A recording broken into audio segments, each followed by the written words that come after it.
Some would say that dreams are our way of dealing with everything that our brains can't process during the day, while others think it's our gateway to the real world. Whatever it is, it's time once again to sit back and relax with your favourite dream, my dear friends, and listen. It's 6 a.m, and I'm staring at the neon green glow of my clock that reminds me of this. I know that in 20 minutes that alarm will sound, and I'll have to peel myself from under this comforter and get ready for my day. My eyes pop open after trying to fall asleep. I hadn't wanted to just lay here all night, but I can't keep this up anymore. I haven't been able to sleep for the last 4 days, and the lack of rest is beginning to take a toll on me. My vision is blurry even with my glasses on. I have constant headaches. I'm not sure if that is from how tired I am or how much caffeine I've ingested to try and stay awake. I feel weak and my muscles ache, and I know I cannot sleep. Not as long as I might dream. Even from an early age, my dreams had always been vivid. If I had a nightmare, I would run to my parents' bed and dive under the covers with them. Then, at the age of 5, my father put a stop to that. He picked me up and put me back in my bed 100 times, if that's what it took. Well, I finally stopped going, no matter how much it frightened me, for I knew it would be pointless. At least once a week I would be forced to return to my bed, shivering under my covers. At age 6, I had particularly realistic nightmares that led me to believe that some kind of alien creature was outside my window, waiting to abduct me. Well, I knew I couldn't stay in my room, but I also knew that if I were to run to my parents' bed, that I'd be sent back to more of my demons. So I did the only thing I could think of. I closed myself inside their bathroom that was right around the corner. I sat with my back to the door and made sure to leave the light on. My mother had to force her way in the next morning. No matter how much I pleaded, it never seemed to change anything. I finally grew up and learned to deal with my fears, and those dreams had nothing on the ones I came to know in the last week. Last Sunday night, I laid out all my clothes for the following day, as I always had. I shut out the lights and slid myself under my comforter and removed my glasses before turning over to kiss my wife goodnight. She was scrolling through her social media, as usual. She turned to me and told me she loved me. I returned the affection, then turned back to my side of the bed. I set my alarm for the next morning for 6:20 a.m. I would be sound asleep within minutes, something my wife could never understand about me. About 3 hours later, I leapt up from my back to gasp for air. Well, this quick jerk startled my wife, who'd just fallen asleep. I sat there wide-eyed, pouring sweat and trying to comprehend what I'd just seen with my mind, all while she was begging me to tell her what was wrong. I had a nightmare, I said quickly. About what? She asked as I finally caught my breath. I looked over at the clock to see it was now 1:15 a.m. In my dream I woke up at 1:20 and William had climbed from his crib and got stuck under it. He was crying for us, I said with a quiver in my voice. That's not scary. Well, kind of weird, but not scary. Well, her voice sounded annoyed that I had awoken her. He was hurt when I got to him in the dream. Yeah, he had a cut over his eye. He was kind of freaking me out. You know how I always have those really vivid dreams? I almost snapped back at her tone. Look, just go back to... Her response was cut off as we heard our youngest son begin to scream. Well, I jumped up from bed and rushed down the hall. My wife was right on my heels, and I almost vaulted over the baby gate and separated him from the rest of the house. I flicked on the light, and there under his crib was my 1-year-old little boy begging for help. I flicked on the light, and there under his crib was my 1-year-old.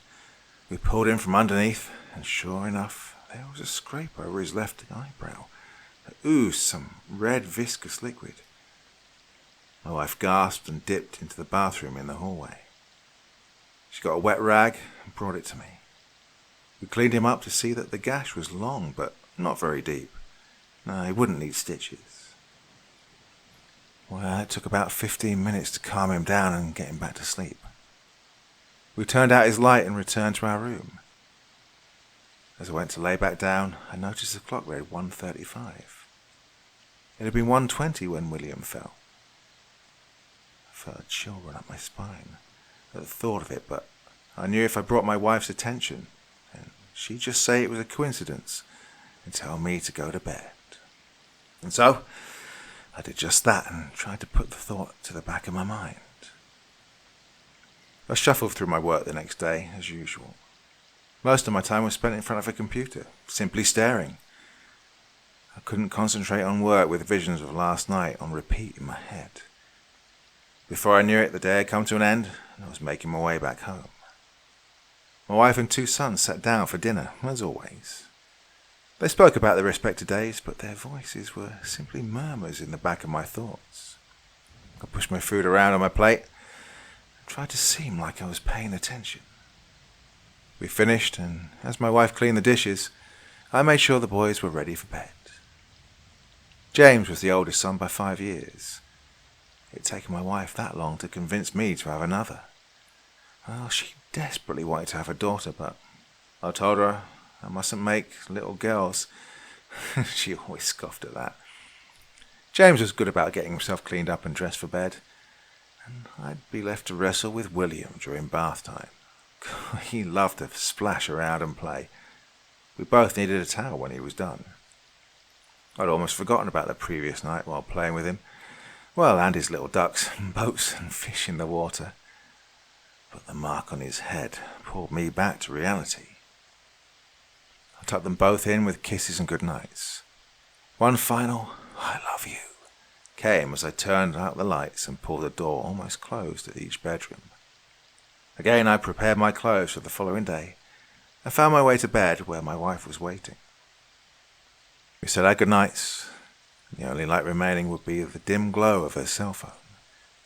I would soon fall asleep while she was still awake behind me. I found myself sitting on a park bench of a nondescript park. The typical trees, grass, and various patrons. Some walk dogs and others play with children. I had that feeling of familiarity, but I couldn't seem to place it.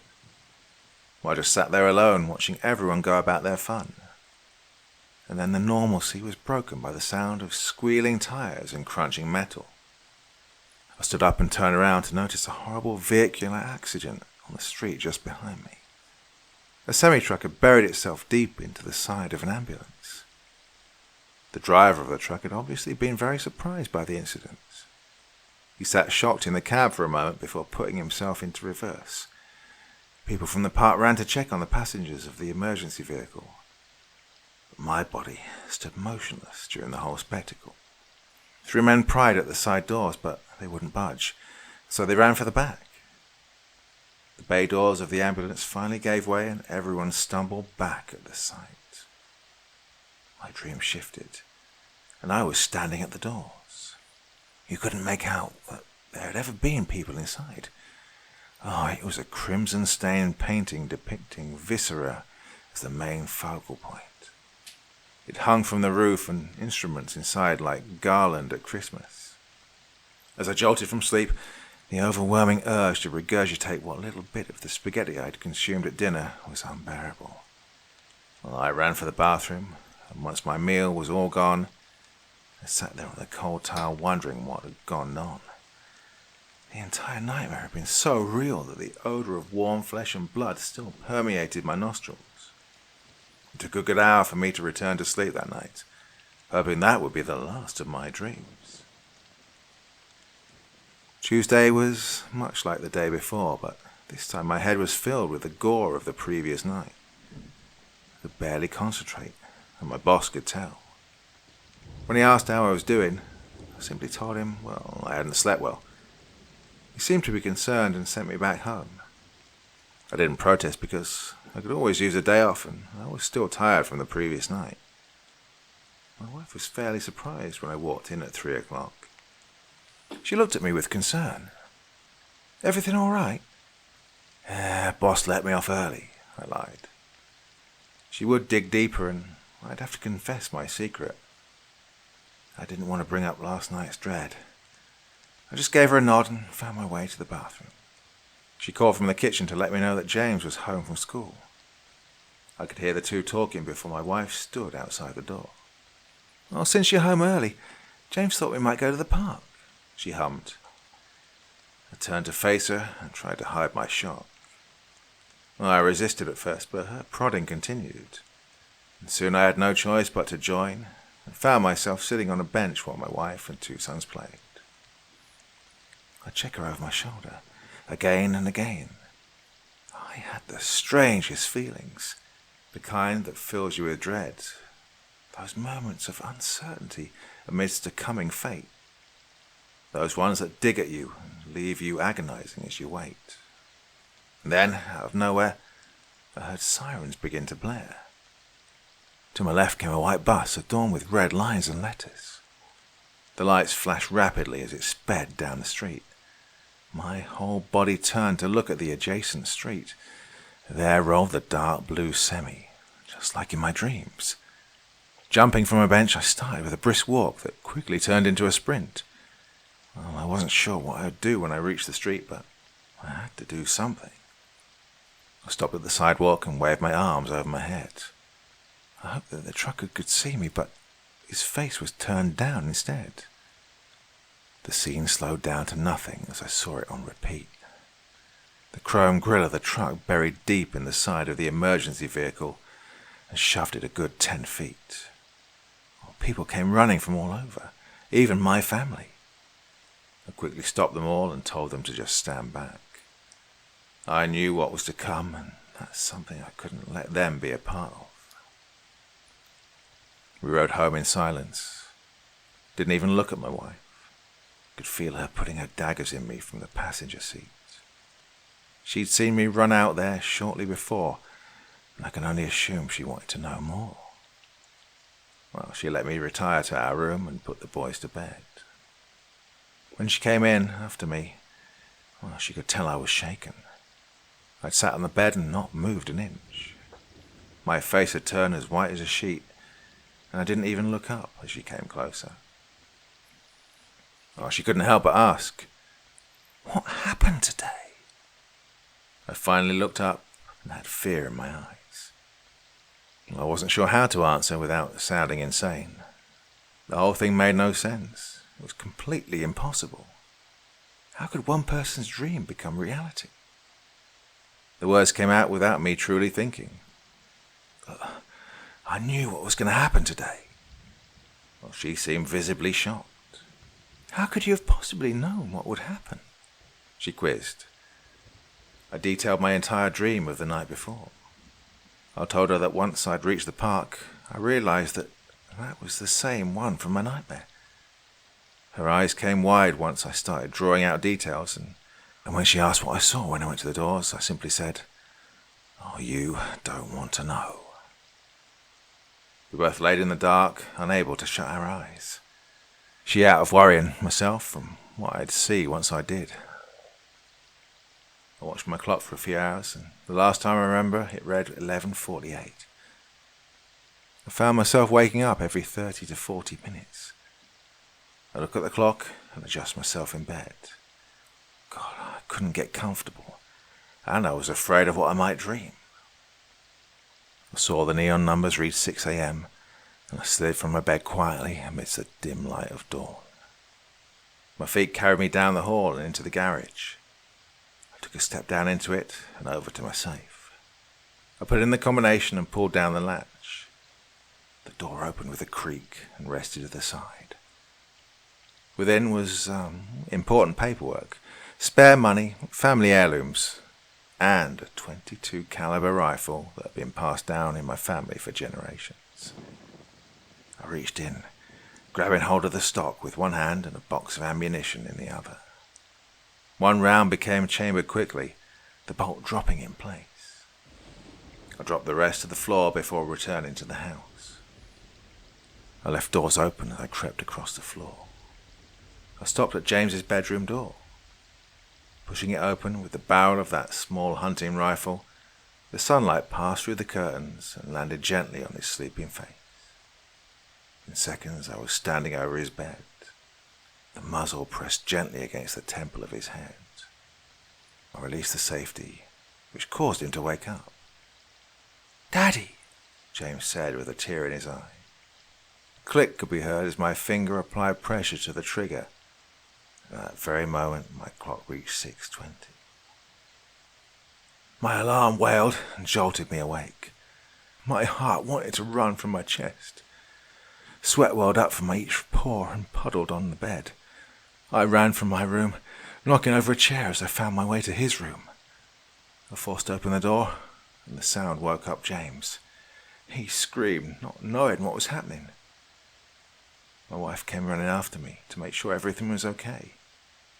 She noticed the look in my eyes and started to back away.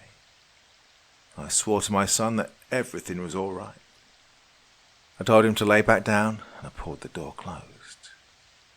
I couldn't escape the tirade of questions that would follow.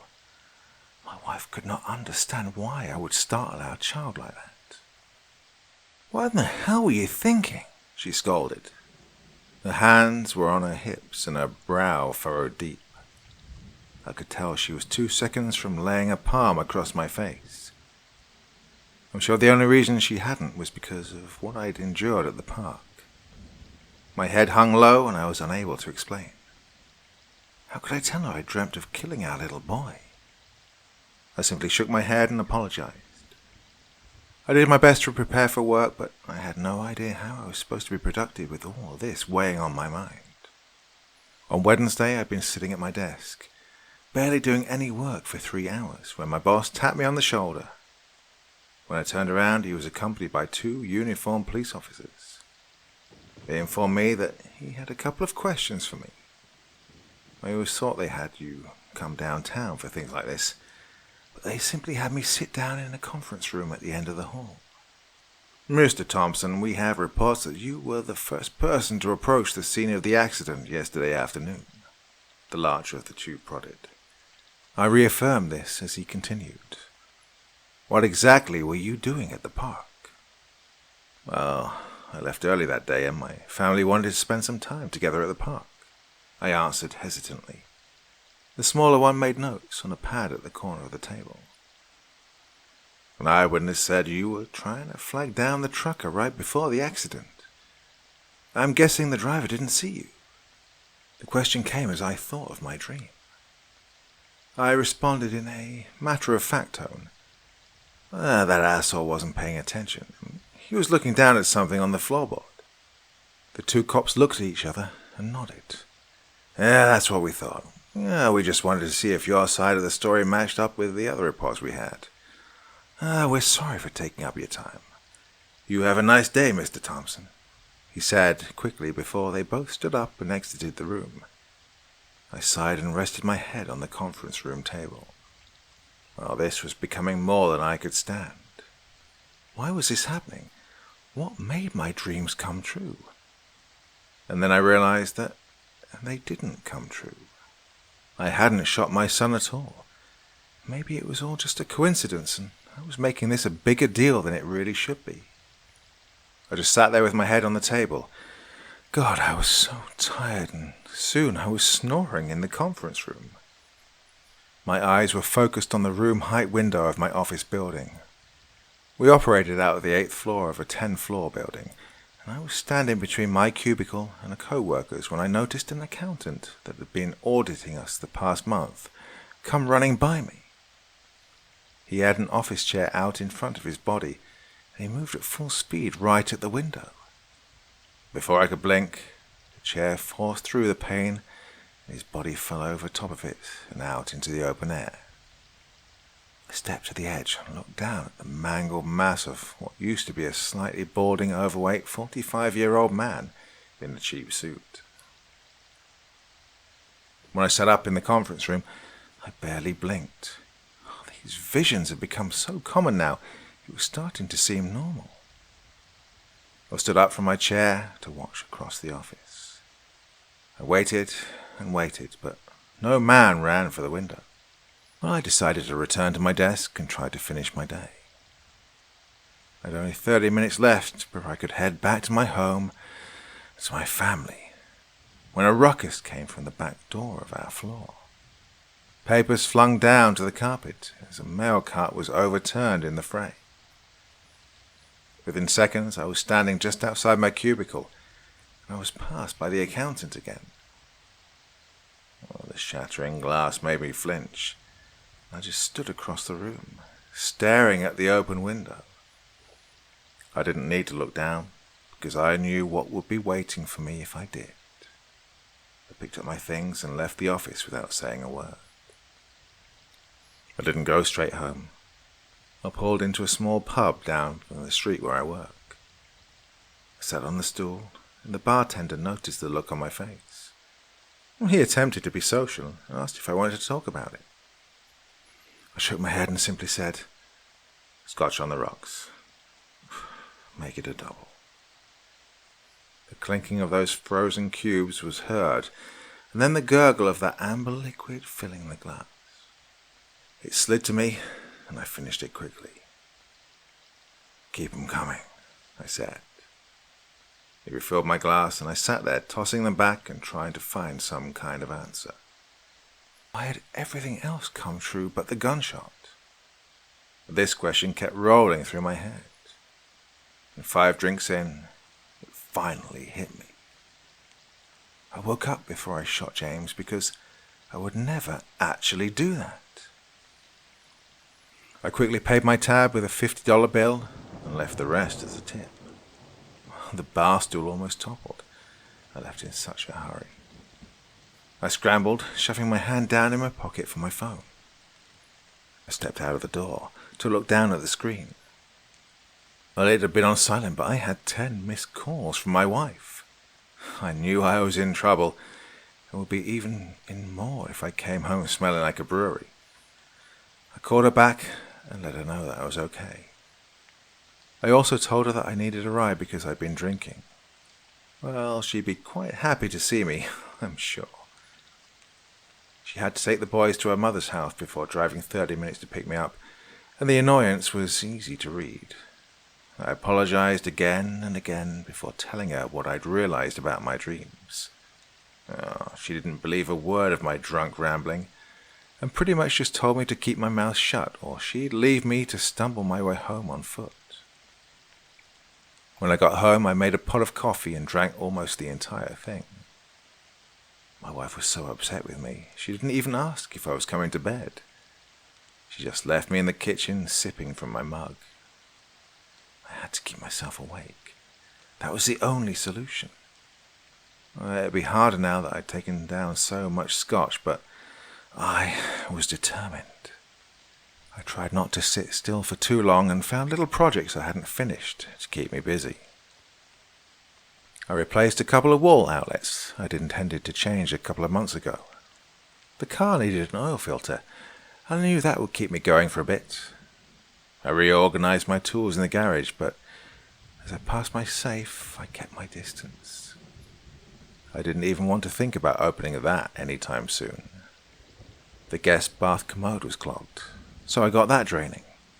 I worked through a month's worth of those honey-do lists that the wife had made me in one night. I was proud of myself when I turned off my alarm clock before it even sounded.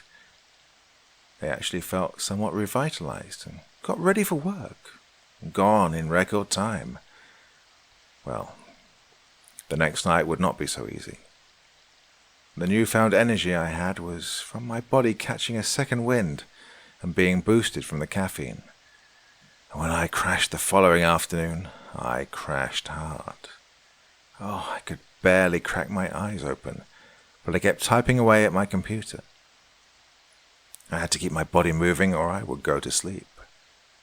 Come 5 o'clock, my boss stopped by my cubicle and looked down at my fingers just typing away. He stopped me and said, "John, you sure you're okay?" And I looked down at my fingers as he held his hand over my palm to stop me. And then I looked up at the screen. I must stay awake. I had repeated over and over again for the first 1,000 words before it turned into a garble of nonsense. I'd fill pages and pages of a word processor document with absolute garbage. He helped me stand up and shut down my computer. He handed me my coat and told me it was time for me to go home. Oh, I was even escorted to my car. They must have been very worried. I barely spoke to my family when I got home. I know they said things to me, but it reminded me of the teacher from Charlie Brown. I just walked past them and went to my bedroom to change clothes. I stared at myself in the mirror, and I could tell just how tired I was. My eyes had started to sink in, and they were getting a purple hue. The white was almost covered in red crackled lines of veins, and they burned. Oh, my skin even seemed more wrinkled than normal. My fingers traced across the lines of my forehead and along my mouth. I almost didn't recognize myself, and I knew that I still had to find a way to stay awake tonight. Well, after 4 20-ounce cans of Red Bull, I was wired again. I started organizing and cleaning the whole house. When I ran out of things I could actively do at home, I grabbed my keys and drove down to a 24-hour convenience store. I brought back 3 5-gallon gas jugs and filled them up before heading back home. I placed them neatly by the back door of the garage. I would have plenty for yard work this weekend. I pushed the lawnmower out of the shed and began dismantling the carburetor. It had needed rebuilding anyway, and once I'd finished it, I pushed it over by the gas jugs. I went ahead and immediately filled the tank, then mixed the gas and oil mixture for my hedge trimmer. God, so many little things I'd put off that I now had plenty of time to do. I even rolled out the barbecue grill and prepped it for a Friday night. Oh, I could cook up some burgers to try and make up for how strange I'd been acting the past few days. I came back inside just in time to turn off my alarm before it woke anyone up. I finished my work quickly the next day and sat tapping a pen against my desk while I watched the clock. As soon as it changed over to 5 o'clock, I was heading out of the door. I'm fairly certain I even sped the whole way home, trying to think of as many things I could to keep me awake. I rushed to the front door with keys in hand, but the door swung open before I could even unlock it. My wife stopped me at the front door and wore a look on her face that I don't think I'd ever seen before. Everyone knows that when a woman says, "We need to talk," it can't be about anything good. Well, she began telling me how unhappy she'd become with our situation. She detailed how much worse it had been this week. She kept telling me I was becoming more and more distant. I could tell where this was headed. I quickly apologized and explained I just hadn't been sleeping very well. I promised that I would make up for it this weekend. I told her I'd planned to grill burgers tonight. Well, she forced a half smile and gave me the benefit of the doubt, allowing me inside. We all sat outside and ate burgers. We joked and the boys played in the backyard. I tossed the ball back and forth with James, and for a while my world felt normal again, just the way it should be. Kept myself busy with the boys as long as possible, trying to hold on to the fantasy that I created with my family over the last few hours. God, I hoped that this could be an end to my nightmare. I knew I couldn't just tinker with projects all night after promising my wife to do better. I also knew that I couldn't go to sleep. I couldn't risk what kind of nightmares lay in store. So to appease my wife, I laid in bed next to her.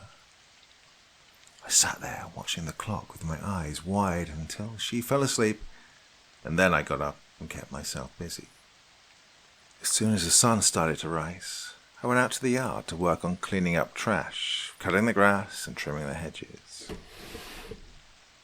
That kept me busy for most of the day, and that afternoon I played with my sons all the way until bedtime.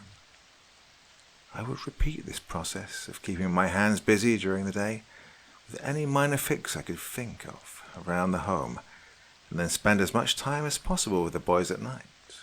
I even coaxed my wife into letting them stay up later so that I could stay up later, but eventually she put her foot down and I had to put them to bed.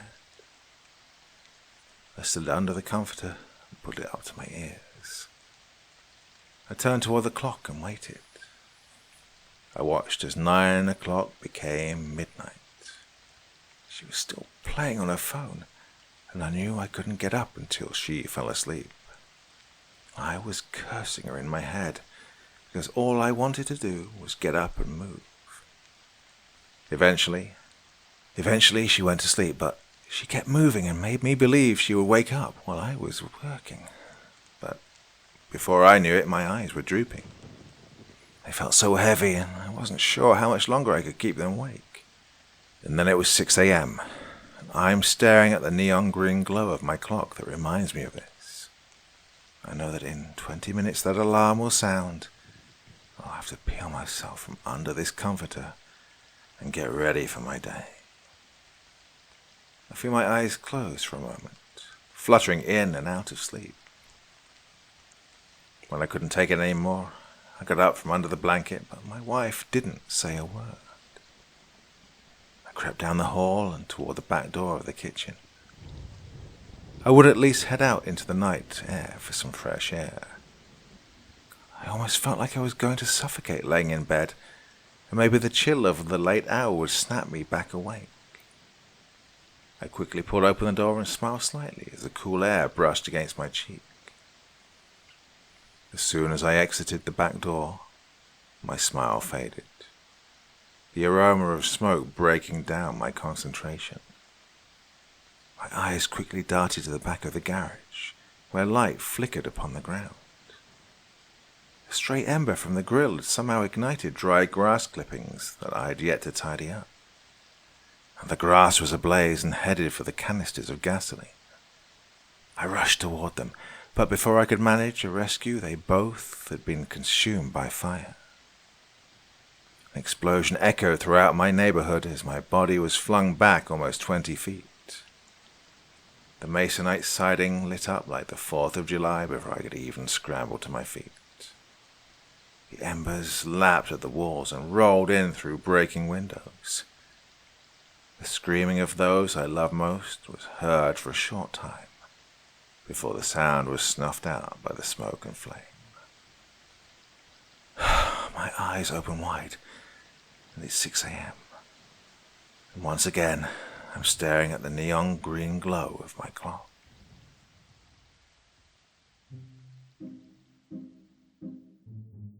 So a quite weird, quite wonderful, phenomenal tale there for you this evening.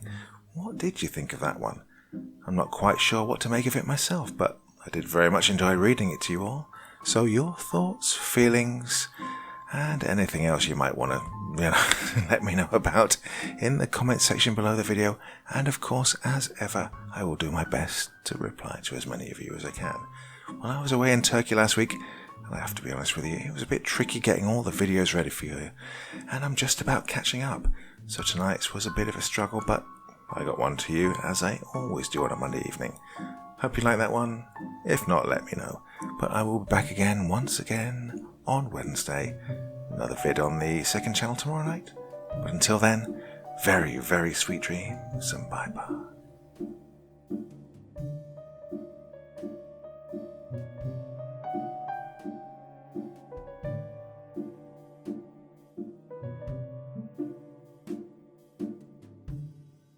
Thank you so much for choosing to spend your time listening to me. Now, if you enjoyed the Dr. Creepen experience, then come find me on Facebook. Come chat with me on Twitter. Listen to the background music and download it if you like on SoundCloud. Drop by the store, pick up a t-shirt. And, importantly, if you've got a story you'd like me to read, send it to Dr. Creepen's Vault, the subreddit I set up so that I could read your stories. Now, looking forward to seeing you all again real soon. So, come check me out, okay?